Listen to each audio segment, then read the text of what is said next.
நமச்சிவாய வாழ்க. வேதங்கள் தொகுக்கப்பட்ட போது வேதம் ஒரே ஒரு வேதம்தான் இருந்தது. அந்த வேதங்கள் கூறக்கூடிய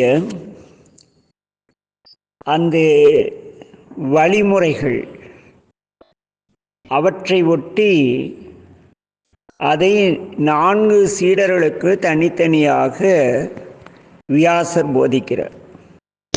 இதில் ரிக் என்பதற்கு வார்த்தை என்று பெயர். ருக் நல்ல வார்த்தை, தர்ம வார்த்தைகள் என்று. ஆக இந்த ரிக்வேதத்தை வியாசர் பைலர் என்ற முனிவர் மூலம் பரப்பினார். இது 10 மண்டலங்களை உடையது. இதை பற்றி விரிவான ரிக்வேதம் பற்றிய விரிவான பதிவு முற்பதிவிலே, அதாவது 5வது பதிவிலே கொடுத்திருக்கின்றேன். அடுத்து யஜுர்வேதத்தை வைசம்பாயனர் கேட்டு பரவச் செய்தார். இதில் நிறைய ஆச்சரியமான செய்தி என்னவெனில், இந்த வைசம்பாயன கோத்திரம் அப்படின்னு ஒரு கோத்திரத்தை அந்த முனிவர் வம்சாவளியினர் அப்படின்னு நிறைய பேர் இன்றும் தமிழ்நாட்டில் அந்த வழியில் இருக்கிறவங்க நிறைய பேர் இருக்காங்க. அவர்கள் அந்தணர்கள் இல்லை, ஆனால் அந்தணர்கள் சிலர் இருக்கிறார்கள். மற்றபடி இந்த பிள்ளைமார் அது நிறைய அந்த நெறிப்பட்ட சைவ குடும்பத்தை சேர்ந்த நிறைய பேர் இதை ஆச்சரியமாக இந்த வைசம்பாயன கோத்திரம் என்று சொல்லுவதை கேட்டிருக்கிறேன். அடுத்ததாக சாமவேதத்தை ஜைமினி என்ற முனிவர் கேட்டு இதை பரவச் செய்கின்றார். இந்த அதர்வண வேதத்தை சுமந்து என்ற ரிஷி உலகம் முழுக்க பரவச் செய்கிறார். இப்படி வேதம் இருந்தது. சரி, இந்த வேதம் என்ன சிவபெருமானை பற்றி, சக்தியை பற்றி ஏதாவது கூறுகிறதா என்றால், அதை பற்றிய இங்கே சிவம் என்பது உருவமற்ற ஒளிவடிவான இறைவனை பற்றியும், சக்தி என்பது அவருடைய ஆற்றலை பற்றியுமே பேசுகிறது. இங்கே சிவசக்தி ஐக்கியம் என்பது அருளோடு சேர்ந்த அன்பை குறிக்கிறது. ஆக இந்த வேதங்கள் பார்த்தோம், இதனுடைய சிறப்புகள் பார்த்தோம். அதற்கடுத்து பார்த்தோம் என்றால் ஆகமங்கள். வேத ஆகமம் என்ன? ஆகமம் ஆகி நின்று அன்னிப்பானை என்று பேசும் திருமணி பேசுதா இல்லையா? ஆக ஆகமம் அப்படின்னா என்ன? இந்த ஆகமம் யாரால் உபதேசிக்கப்பட்டது, யாருக்கு உபதேசிக்கப்பட்டது என்று பார்த்தோமானால், நம்முடைய திருமந்திரத்திலே 68வது பாடலிலே இதற்கான சான்று உண்டு. திருமந்திரம் 68வது பாடல். அதிலே ஆகமங்களை சிவபெருமான் திருவடி உணர்வு கைவந்த மேலோர்களாகிய விஞ்ஞகர்கள் 28 பேருக்கு தன்னுடைய அதோமுகத்தால், உச்சிமுகத்தால் அருளினார் என்று வருகிறது. ஆக ஆகமத்தை அருளியவர் சிவபெருமான். சிவபெருமான் உலகெங்கும் எங்கெங்கே அன்பிருக்கிறதோ அத்தனை சமயத்திற்கும் தலைவர் அவர்.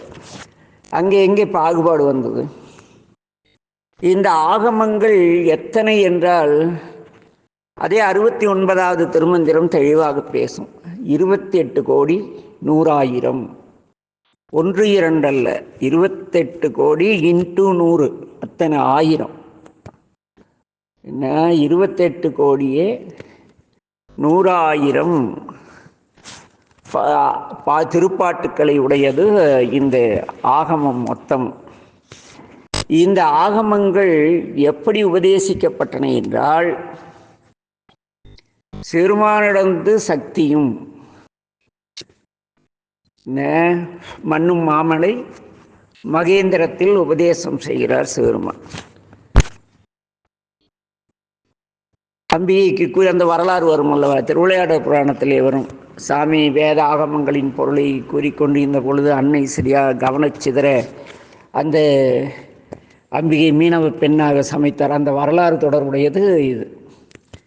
சிறுமாடமிருந்து சக்தியும் சக்தியிடமிருந்து சதாசிவனும், சதாசிவத்திலிருந்து மகேஸ்வரனும், மகேஸ்வரனிடமிருந்து நந்தியும், நந்தியிடமிருந்து அரண் அயன் அரி மூவரும் என்ற இந்த 9 பேர் 9 ஆகமங்களை பெற்றனர் என்று திருமந்திரம் 72வது பாடல் கூறுகிறது.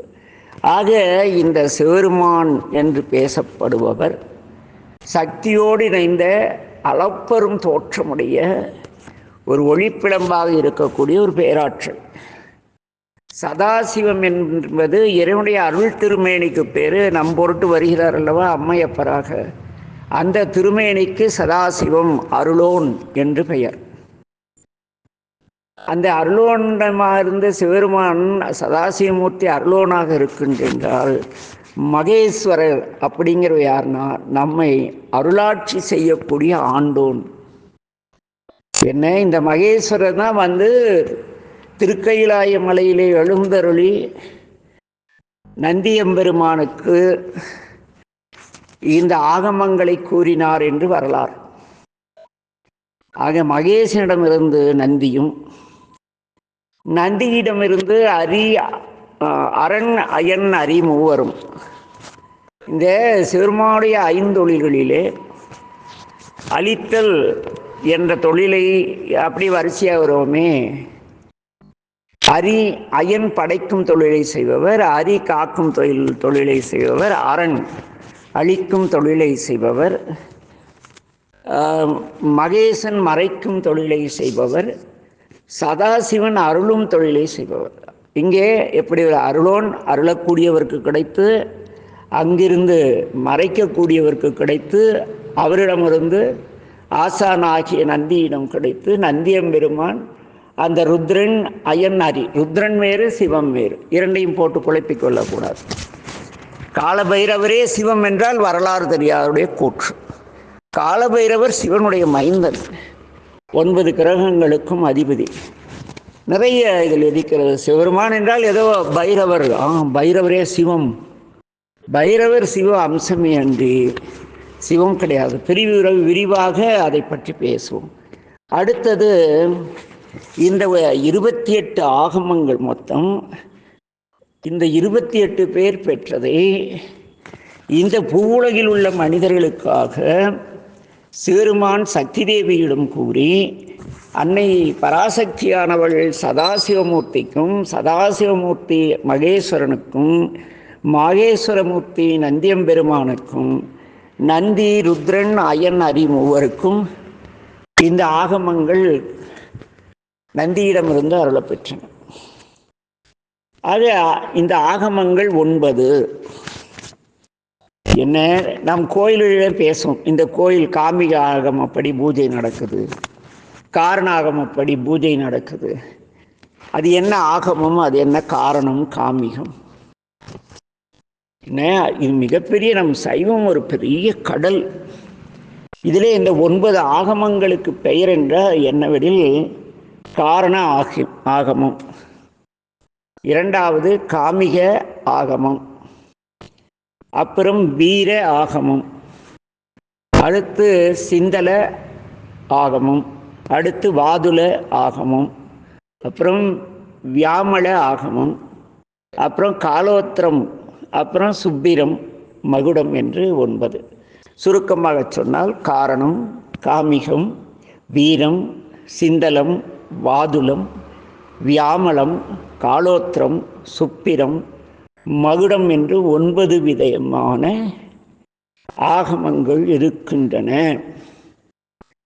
இதிலே அந்த 28 ஆகமங்கள் கூறினோம் அல்லவா, அந்த 28 ஆகமங்கள் 3 பிரிவுகளாக இருக்கின்றன.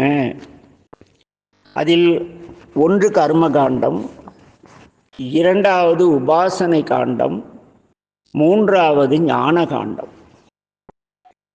இதிலே கர்மகாண்டம் என்பது நம் வாழ்வியல் முறைகளையும், திருக்கோயில் பற்றிய விவரங்களையும், திருமேனிகள் பற்றிய செய்திகளையும், நாள் விழா, வார விழா, மாத விழா, சிறப்பு விழா முதலியவற்றை செய்ய வேண்டிய முறைகளையும் வகுத்து கூறும் பகுதி.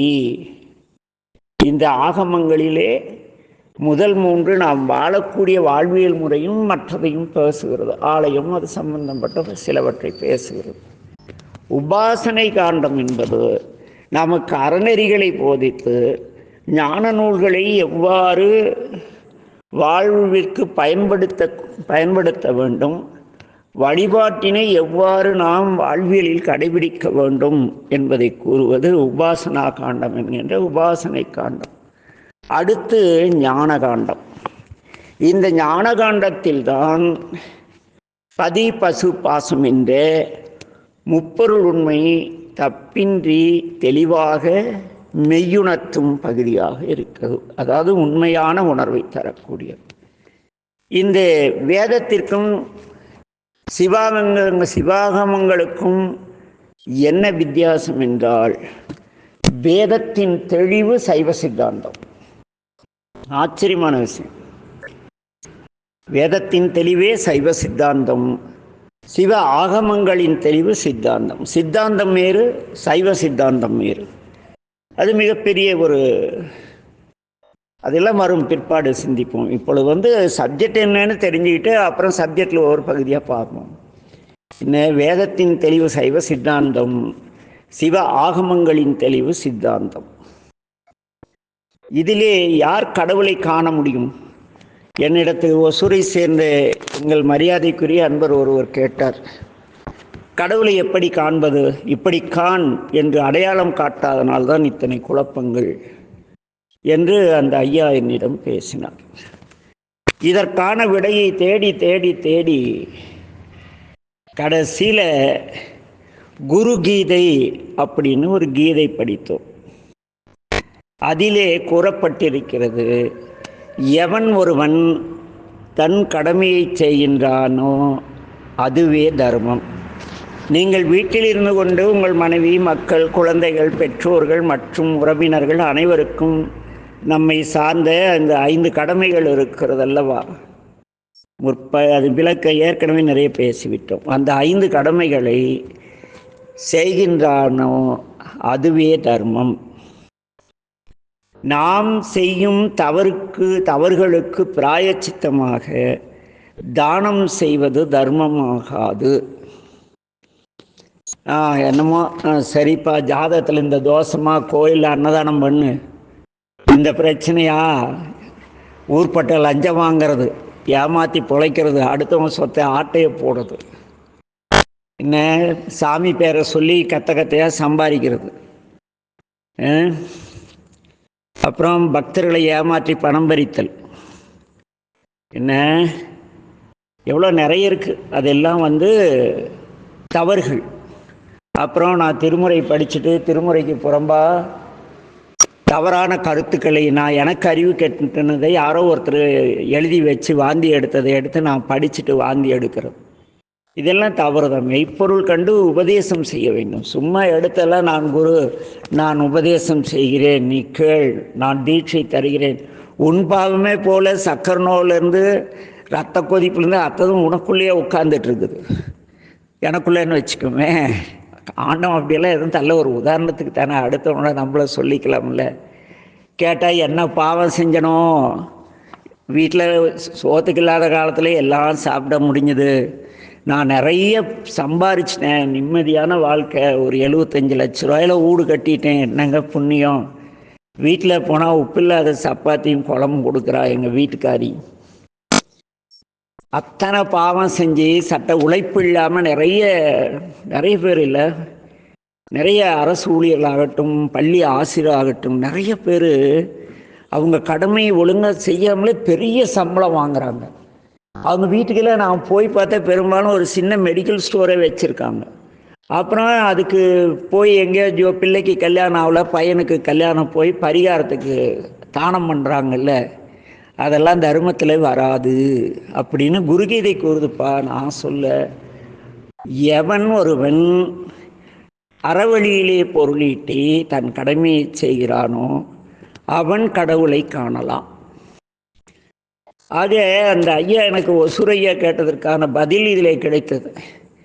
எவன் ஒருவன் தன் உழைப்பினால் நேர்மையாக அறவழியிலே பொருளீட்டி தன் பெற்றோர்களை பராமரித்து உறவுகளை பேணி சமுதாயத்தை பேணி அன்போடு வாழ்கிறானோ அவன் கடவுளை காணலாம். முயற்சி செய்யுங்கள், கடவுள் கிடைக்கவில்லை எனில் பேசிக்கொள்ளலாம். ஏனெனில் என்ன அனுபவத்தில் நிறைய அவருடைய அருளை தினமும் கூட இருந்து தோன்றா துணை எனக்கு அருளிக்கிட்டு இருக்கார். ஆக இது தர்மத்திற்கு கடவுளை காணுவதற்கான வழி. நீங்கள் அறவழியிலே பிறரை ஏமாற்றாமல் ஒழுக்கமாக லஞ்சம் வாங்காமல் நம்முடைய கடமையை ஒழுங்காக செய்து மாணவர்களுக்கு ஒழுங்காக பாடம் போதித்து மக்கு பசங்களெல்லாம் கூப்பிட்டு அவங்களுக்கு ஸ்கூல்லேயே மாலை வகுப்பு ஒரு அரை மணி நேரம் எடுக்க முடியும். ஆனால் வீட்டில் கொண்டாந்து 1.5 மணி நேரம் சாகடித்து அதுக்கு ஒரு சப்ஜெக்ட்டுக்கு இவ்வளோன்னு பணம் வாங்கி ஏதோ ஏழை பாளைங்க படிக்க முடியாத பசங்க தான் டியூஷன் வராங்கன்னா அவங்க வறுமை வீட்டு சூழ்நிலை தெரியாமல் ஏதோ ஒரு 500 ரூபா மாதத்துக்கு ஒரு நாளைக்கு 20 ரூபா கூலி வாங்கினா பரவாயில்ல. ஒரு சப்ஜெக்ட்டுக்கு ஒரு மாதத்துக்கு 500 ரூபா வாங்குகிற மகராசங்க புண்ணியவாங்கலாம் இருக்காங்க. ஆனால் இவங்கெல்லாம் ஆசிரியராங்க குருவான், இவங்கள குருவை மதிக்கலன்னு வேற கோச்சிக்கிறாங்க. என்ன யாரும் இதில் ஆசிரியர் இருந்தால் கோவிச்சிக்கூடாது. நடக்கிற உண்மை தானே பேசுகிறோம். உண்மை சுடும், உண்மை என்பது நெருப்பு. இது எதுக்காக இங்கே சொல்கிறேன்னா, கடவுளை காண வேண்டும் என்ற ஆசை எல்லோருக்கும் இருக்கிறது. திருடனுக்கு இருக்குது, லஞ்சம் வாங்குறவனுக்கு இருக்குது, கடமை செய்யாதவனுக்கு இருக்குது, ஒழுக்கமாக வாழ்கிறவன் இருக்கான், தன்னியட்சம் கூட கடவுளை எங்கே இருக்க வாங்குறான். ஆக நீங்கள் கடவுளை காணுவதற்கான வழி இந்த வேதத்தின் முடிவிலே குரு கீதையிலே தெளிவாக இருக்கிறது. அறவழியிலே பொருளீட்டி உன்னுடைய குடும்பத்திற்கான கடமைகளையும் இந்த சமுதாயத்திற்கான கடமைகளையும் ஒழுங்காக செய்தால் நீ கடவுளை காணலாம். இதோட இந்த வேத ஆகமங்களுடைய சுருக்கமான விளக்கம் நிறைவு பெற்றது. சரி, இந்த சிவருமான் ஒருத்தர் சொல்கிறீங்களே, அவர் என்ன அப்படி ஒரு பெரிய ஆளா? என்னையா அந்த ஆள்கிட்ட அப்படி ஸ்பெஷல் இருக்கு? என்ன திருக்குறள் படிச்சிருக்கீங்களா? என்னடா இது திடீர்னு திருக்குறள் பற்றி ஐயா கேட்குறாங்க, அப்படி இருக்கா? ஒரு திருக்குறள் இருக்கிறது. இந்த பதிவை கேட்பவர்கள் எப்படியாவது நான் அதில் கடைசி ஒரு எண்குணத்தான் தாளை வணங்கா தலை அதை மட்டும் சொல்லிடுறேன். மீதி நீங்கள் யாராவது ஒருத்தராவது பொறுப்பாக தனிப்பதிவில் போட்டிங்களா அல்லது குரூப்பில் போட்டால் நல்லாயிருக்கும். என்ன எண்குணத்தான் தாளை வணங்கா தலை அப்படின்னு கடவுள் வாழ்த்தில் நம்முடைய திருவள்ளுவர் சொல்லியிருப்பார். இந்த திருவள்ளுவரே சொல்கிறாரே எண்குணத்தான் என்று. யார் அந்த எண்குணன்? அவனுக்கு என்ன அப்படி சிறப்பு இருக்கிறது என்றால், அவருடைய முதல் குணம் என்னவென்று தன்வயனாதல், தன்வயத்தனாதல். அவர் என்னைக்கும் தானே எல்லாம் அறிந்தவராக இருப்பார். அவருக்கு தெரியாத சப்ஜெக்டே கிடையாது. இன்றைக்கி நாம் பேசி பதிவிட்ட ஒவ்வொரு பதிவும் உலகத்தில் யாரோ ஒரு கூகுள் நிறுவனத்தில் பதிவாகி கிடைக்கிறது போல பிரபஞ்சகத்தை ஒரு பெரிய நெட்வொர்க் வச்சுருப்பார் ஆற்றல். அந்த நெட்வொர்க்கில் என்னென்ன நடக்குதுங்கிறதெல்லாம் கூகுள் தலைமைக்கு தெரிவது போல தலைவருக்கு தெரிஞ்சு எல்லாத்தையும் தன் வயத்தில் வச்சிருப்பார். அது அவருடைய முதல் குணம். என்ன? தன் வயத்தனாதல். இரண்டாவது என்னன்னா, அவர் தூய உடம்பினர். நெருப்பில் எது இருந்தாலும் என்ன ஆகும்? தூய்மை அடைஞ்சிரும்ல. அவர் ஒளி வளர் விளக்கே சோதியே சுடரே. திருமுறை பாடுதில்லை, அமைப்பர் திருமேனி போற்றியெல்லாம் ஒரு பக்கம் வந்தாலும் இறைவன் என்னங்கிறார்? ஒளி வளர் விளக்கே பாடும்ல, ஒளி வளர் விளக்கே அப்படி பாடுறோம்ல. அடுத்து என்ன பாடுறோம்? சோதியே சுடரே சூழ் ஒளி விளக்கே பாடுறோமா இல்லையா? அப்போ அங்கே திருமுறையில் அங்கங்கே இறைவன் ஒளி வடிவானவன். ஆக ஒளியில் போய் எது கலந்தாலும் அதுவும் ஒளி பெற்றுவிடும், ஒளியோடு கலந்து விடும். ஆக இவர் தூய உடம்பினன். இயற்கை உணர்வினன் ஆதல். இயற்கையில் இருக்கிற எல்லா உணர்வுகளும் அவருடையது. கோபம், தாபம் எல்லாம் எத்தனை இருக்கோ இயற்கையில் அத்தனை உணர்வுகளும் யாருடையது? அவருக்கு முழுமையாக இருக்குது. அதனால தான் மழை காலத்தில் கரெக்டாக ஐயோ இந்த அக்னி நட்சத்திரங்கிறது ரொம்ப கடுமையாக இருந்தது. கோயிலுக்கு போயிட்டு எங்கள் சொக்கநாத பெருமான் கிட்ட, பெருமானே என் குருநாதர் ஒருத்தர் இருக்கார் பெரியவனவாசியில், என்ன குருவே இப்படி பண்ணுறீங்க, போன வருஷம் காஞ்சது போதும், இந்த மனிதர்கள் எப்படியோ போகிறாங்க, மரம் செடி கொடி எல்லாம் தண்ணி இல்லாத பேன்னு சாகிற மாதிரி இருக்குது. இந்த மாதேஸ்வர மலையிலையும் எங்கள் ஊரை சுற்றி இருக்க மலையெல்லாம் மரங்கள்லாம் எலும்பு கூட வயிறொட்டி கிடக்கு சாமி, பசுமையே காணும். என்ன எப்படியாவது மழை பொழிந்தால் சிறப்பாக இருக்குமே. இந்த மரம் செடி கொடிகளுக்காக ஒரு மழை, நல்ல மழை பொழிந்து இந்த மரம் செடியெல்லாம் ஆனந்தமாக இருக்க வேண்டும். மாடெல்லாம் இந்த 5 வருஷமாக காஞ்ச புல்லே திங்காத பச்சை புல் தின்னு பழகிடுச்சு. இப்போ காஞ்ச புல் போட்டால் சாப்பிட மாட்டேங்குது. பெருமானே மழை பொழிந்தால் நல்லா இருக்குமேன்னு போய் எங்கள் சொக்கனார்கிட்டையும் எங்கள் குருநாதரும் வைரமுனீஸ்வரனே பேசிட்டு வந்து தான் அவ்வளோதான்.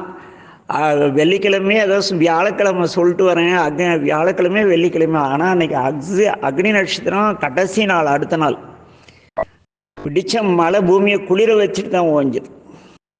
ஆக நமக்கே அந்த இயற்கை பிடிக்கிறதுன்னு கவலைப்பட்டால் மழை வரக்குள்ள அந்தால என்ன பண்ணுறாரு, யாராவது கேட்க மாட்டாங்களா, மழை கொடுத்துடலாம் அப்படி நினச்சிட்டு இருப்பார். யாராவது போய் மனமொழி மெய்கிறாள் கேட்டால் கொடுத்துறார்.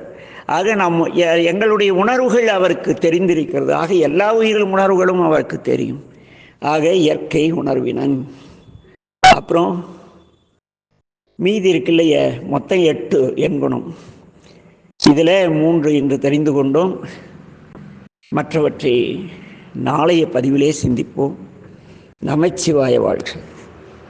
எல்லா உயிர்களும் இன்புற்று வாழ்க. இது சைவ நன்னெறி கற்போம் என்று நமது சமயத்தை பற்றிய ஒரு ஆய்வு வகுப்பு அப்படித்தான் சொல்ல வேண்டும். ஏன்னா இது பிரசங்கத்துக்கெல்லாம் வராது. பிரசங்கம் வேற, கதை அடிக்கிறது தான் பிரசங்கம். கருத்தாடலும் கிடையாது. உள்ளதை உள்ளபடி இன்று அல்ல ஏதோ ஒரு தலைமுறையிலே இதை தேடி வருவதற்கு இப்படியெல்லாம் இருந்தது ஒன்றை அடையாளம் காட்டுவதற்காக இறையர்களால் வெளியிடப்படும் பதிவு இந்த சைவ நன்னெறி கற்போம். எல்லோரும் கேட்டு கற்று கற்றபின் அதற்கு தக வாழ எல்லாம் உள்ள தந்தை மேட்டூர் மீனாட்சி சொக்கநாத பெருமானையும் என் மகள் மீனாட்சியின் மருமகன் சோமசுந்தர கடையும் பிரார்த்தித்து மீண்டும் சந்திப்போம் என விடைபெறுகிறேன். நமச்சிவாய் வாழ்க. எல்லா உயிர்களும் இன்புற்று வாழ்க. திருச்சிற்றம்பலம்.